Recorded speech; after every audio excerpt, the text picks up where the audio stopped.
ചില മനുഷ്യർക്ക് മറ്റുള്ളവരെ കളിയാക്കാൻ ഭയങ്കര ഇഷ്ടമാണ്. ഈ കമന്റിനെ ഞാൻ ബോദർ ചെയ്യുന്നില്ല, കാരണം ഈ പുള്ളി എനിക്ക് അറിയത്തുമില്ല. പിന്നെ പുള്ളി ഒന്ന് ഹാപ്പി ആയിക്കോട്ടെ, മെസ്സേജ് എല്ലാവരും കണ്ടെന്നറിയാൻ വേണ്ടിയിട്ട് ഞാൻ അത് യൂട്യൂബ് ഷോർട്സിൽ പിൻ ചെയ്ത് വെച്ചിട്ടുണ്ട്. അതിനുള്ള റിപ്ലൈ നമ്മുടെ ഫോളോവേഴ്സ് കൊടുക്കുന്നുണ്ട്. ഞാൻ പറഞ്ഞു വന്നത്, നമ്മൾ ഈ ദുബായിലേക്ക് പോകുന്ന വിവരം പറയാൻ വേണ്ടിയിട്ട് നമ്മുടെ വേണ്ടപ്പെട്ടവരുടെ കസിൻസിൻ്റെ ഒക്കെ വീട്ടിലൊക്കെ ചെല്ലാൻ നേരത്ത് ചില ആൾക്കാർ നമ്മൾ ചെയ്തിട്ടുള്ള വീഡിയോയെക്കുറിച്ചും നമ്മളെക്കുറിച്ചും അങ്ങ് കളിയാക്കാൻ ഭയങ്കര ഇൻട്രസ്റ്റ് ആണ്. എന്നിട്ട് പറയുന്നതോ ഇവർ നമ്മുടെ വീഡിയോസും സ്റ്റോറീസും ഒന്നും കാണാറില്ലെന്നേ ആരൊക്കെയോ പറഞ്ഞു കേട്ടെന്നാണ് പറയുന്നത്.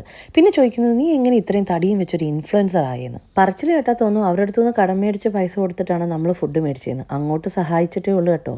ഈ പറഞ്ഞ ഒറ്റ വ്യക്തികൾ 5 പൈസയുടെ ഉപയോഗം നമുക്ക് ചെയ്തിട്ടില്ല. അതുകൊണ്ട് UK നിന്ന് മൈഗ്രേറ്റ് ചെയ്ത് ദുബായിലേക്ക് പോകുന്നതിൻ്റെ മുമ്പേ നമ്മൾ വീടൊക്കെ ഒന്ന് ക്ലിയർ ചെയ്ത് ആവശ്യമില്ലാത്ത സാധനങ്ങളൊക്കെ വേസ്റ്റ് കൊണ്ടിടത്തില്ലേ, അതുപോലെ കുറെ കണക്ഷൻസിനെ എടുത്ത് ഞാനും വേസ്റ്റിലങ്ങ് ഇട്ടു. ഇപ്പം എന്തൊരു ആശ്വാസം ഉണ്ടെന്നറിയോ. ലെവിക്കുട്ടൻ്റെ പോട്ടി ട്രെയിനിങ്ങിൻ്റെ വീഡിയോ ഇട്ടപ്പോഴും കുറച്ച് പേര് ചൊറിഞ്ഞുകൊണ്ട് അതിനകത്ത് വന്നു.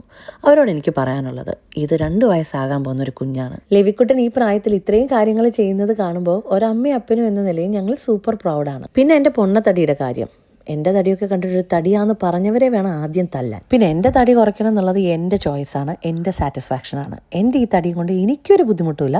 ഇനി നിങ്ങൾക്ക് എന്തെങ്കിലും ബുദ്ധിമുട്ടുണ്ട് എന്നുണ്ടെങ്കിൽ നിങ്ങൾ എൻ്റെ വീഡിയോ കണ്ട എന്നെ അങ്ങ് ബ്ലോക്ക് ചെയ്തേക്കുന്നേ. ഏതാണ്ട് പൈസ കൊടുത്ത് ഫോളോ ചെയ്യിപ്പിച്ച രീതിയിലാണ് അവരുടെ കമന്റ്. അപ്പോൾ അതൊക്കെ പോട്ടെ, ഇന്ന് ഒഫീഷ്യലി നമ്മുടെ സെൻഡ് ഓഫ് പാർട്ടി സ്റ്റാർട്ട് ചെയ്തിരിക്കുകയാണ്. ഫസ്റ്റ് തന്നെ നമ്മൾ മാർട്ടിൻ്റെ അനറ്റിൻ്റെ വീട്ടിലാണ് വന്നിരിക്കുന്നത്. അച്ഛൻ്റെ ഒരു ബോസാണിത്.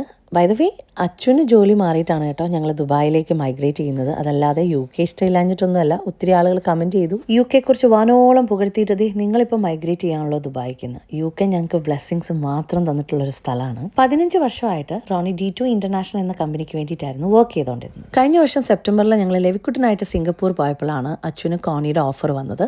അങ്ങനെ ആ ഓഫറിൽ 3 സ്ഥലങ്ങളാണ് വന്നത്: ഫിൻലാൻഡ്, സിംഗപ്പൂർ, ദുബായ്. ഞങ്ങൾ 2 പേരും കല്യാണത്തിന് മുമ്പേ മീറ്റ് ചെയ്തൊരു സ്ഥലമായിരുന്നു ദുബായ്. അന്ന് ഞാൻ നാട്ടിൽ നിന്നൊരു പ്രോഗ്രാം ആയിട്ടാണ് ദുബായിലെത്തിയത്. അച്ചു ആണെങ്കിൽ അച്ഛൻ്റെ കസിൻ സിസ്റ്ററിനെയും ഫ്രണ്ട്സിനെയും ഒക്കെ കാണാൻ. അന്ന് തൊട്ടിട്ടേ ഞങ്ങളുടെ 2 പേരുടെയും ഫേവറേറ്റ് സ്പോട്ടാണ് അത്. ദുബായിൽ വന്ന എല്ലാവർക്കും അങ്ങനെ തന്നെയാണ്. പിന്നെ എനിക്കിത് കൂടാതെ വേറൊരു അടുപ്പം കൂടിയുണ്ട്. എൻ്റെ ഡാഡി 10-30 കൊല്ലം ദുബായിലാണ് വർക്ക് ചെയ്തത്. ഞാൻ ജനിച്ചപ്പോൾ തൊട്ട് കോളേജ് പഠിക്കുന്നത് വരെ ഡാഡി ദുബായിൽ നിന്ന് കൊടുത്തു വിട്ടിട്ടുള്ള ഓരോ സാധനങ്ങളും വെച്ചിട്ടാണ് ഞാൻ ചെത്തി നടന്നത്. അതുകൊണ്ട് തന്നെ വല്ലാത്തൊരു കണക്ഷൻ ദുബായോടുണ്ട്. പിന്നെ ചില ആഗ്രഹങ്ങൾ നമ്മൾ മറന്നാലും ദൈവം മറക്കത്തില്ലെന്ന് പറയത്തില്ലേ. ഞങ്ങൾ 2 പേരുടെയും പ്രെയർ പോയിന്റിൽ എഴുതിയിട്ടൊരു വിഷയമായിരുന്നു, മൈഗ്രേറ്റ് ചെയ്യുകയാണെങ്കിൽ ഇനി ദുബായിലേക്ക് വേണമെന്ന്. പ്രെയർ പോയിന്റ് എഴുതിയിട്ടിട്ട് 7 കൊല്ലം കഴിഞ്ഞു. ദൈവം തരുന്നു പറഞ്ഞിട്ടുണ്ടെങ്കിൽ തക്ക സമയത്ത് തന്നിരിക്കും, അതും പെർഫെക്റ്റ് ടൈമിൽ. അപ്പം നിങ്ങൾ എന്തെങ്കിലുമൊക്കെ ഇങ്ങനെ ചോദിച്ചിട്ടുണ്ടെങ്കിൽ വെയിറ്റ് ചെയ്തിരുന്നോ, തക്ക സമയത്ത് ദൈവം അത്ഭുതം പ്രവർത്തിക്കും കേട്ടോ. അപ്പോൾ ബാക്കി വിശേഷം അടുത്ത റീലിൽ. Take care, God bless, by.